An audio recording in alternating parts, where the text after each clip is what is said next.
Ay, nabalitaan nyo na ga, are na nga't inilabas na ng E-Mart dito sa Milan ang kanilang pambatong lumi ng Batangas. From viral halo-halo to Batangas Pride Lomi ng Batangas ay nag-change menu na nga ang isa sa masarap pag food trip tambayan dito sa Milan. Di nilang yan sa E-Mart Convenience Store na matatagpuan sa may Giovanni Battista 1, Milan, Italy. Muli kong dinayo ang mala 7-Eleven Convenience Store dito sa Milan.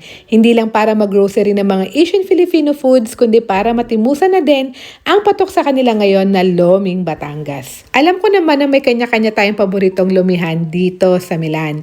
Parang sa atin lang yan sa Pilipinas, may kanya-kanyang timpla ang mga lomi sa Batangas. Pero itong akin natimusan ay talaga namang ako'y nasarapan.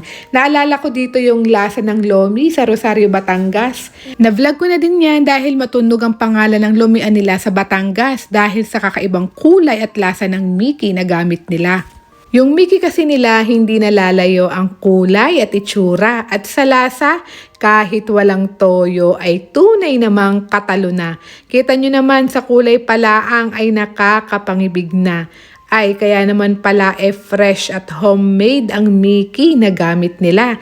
Kaya kami napa-order sa halagang 8 euro mo ay overloaded toppings meron yung chicharon, rebusado, homemade kikiam, atay at kung ano-ano pa. Ay saan ka pa? Talaga namang mapapaibig ka lalo ngayon ay pagkakalamig na. Kasarap ng lome. Kaya for today's video, tara samahan nyo akong timusan ng pinagmamalaking lomi ng E-Mart Convenience Store dito sa Milan. Hello mga ka-Preni! Kamusta po ang lahat? Ayan, din tayo ngayon sa E-Mart ulit din sa Milano at bago nila ngayon to, meron sila ngayong lomi. Ayan o, pinagmamalaki nilang loming Batangas. Batangas Pride, grabe. Sobrang nagkikrave ako sa lomi. Buti na lang naglagay din ng E-Mart ng lomi. Kanilang bestseller yung halo-halo. Ngayon naman, loming Batangas. Kaya itry natin mga ka-Preni. Ayan, ito yung toyo. Toyo, wag lang ilalagay sa utak. Pero mas masarap ang lomi kasi pag dito ka talaga mismo kakain sa store. Para mainit-init pa. Tapos, ay. Huli kong kain ng lomi sa Pilipinas pa. Ngayon na lang ito makakain lomi, dito pa yan sa E-Mart. O, diba?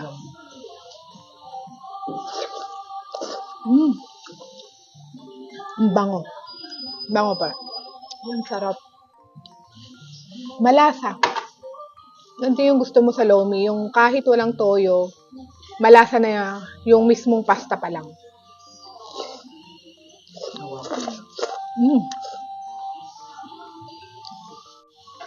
Sila mismo yung gumagawa. Try natin tong ano. Meron siyang chicharon, may kikiam na homemade.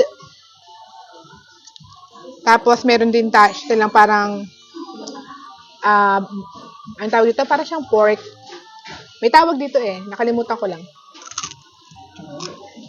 Ito. Sarap ng ano. Ang sarap ng chicharon. Ayan. Sarap. Love it.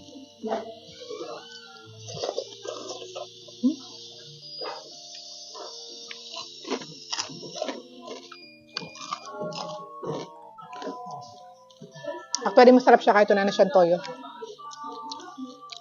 Bono. Masarap. Yung sili, iwain natin.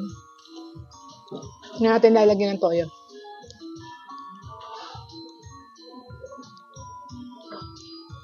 Uy, meron pala siyang meatballs. Ayos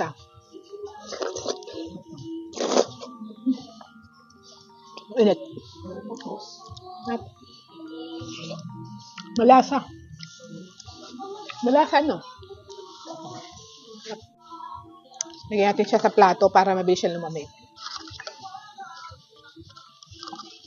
Kasi medyo mahirap siyang kainin pag mainit.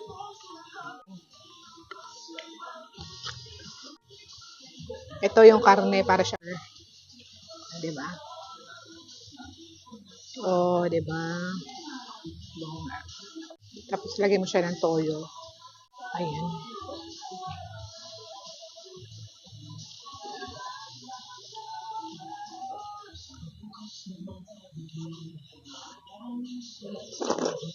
Mm. Sarap.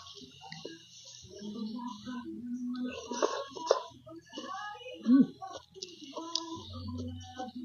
Try natin yung kikiam. Yung kikiam nila.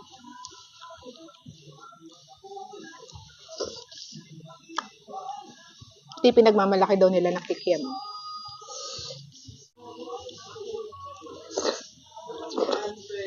Mm.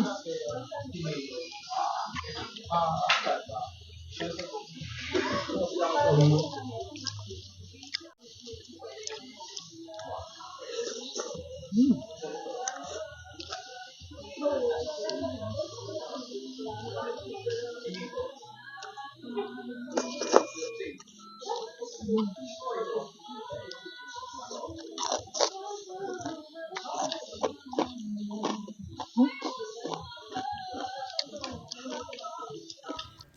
Kung kayo nga ay napaibig for today's video at naghahanap kayo ng pampainit ng tiyan sa napakalamig na panahon, ay sinsay na din sa E-Mart para matikman na din ninyo ang Batangas Pride na Lomi. And that's it for today. Thank you for watching. Finito na. La Sarap ng siomay próxima. dito. Ciao!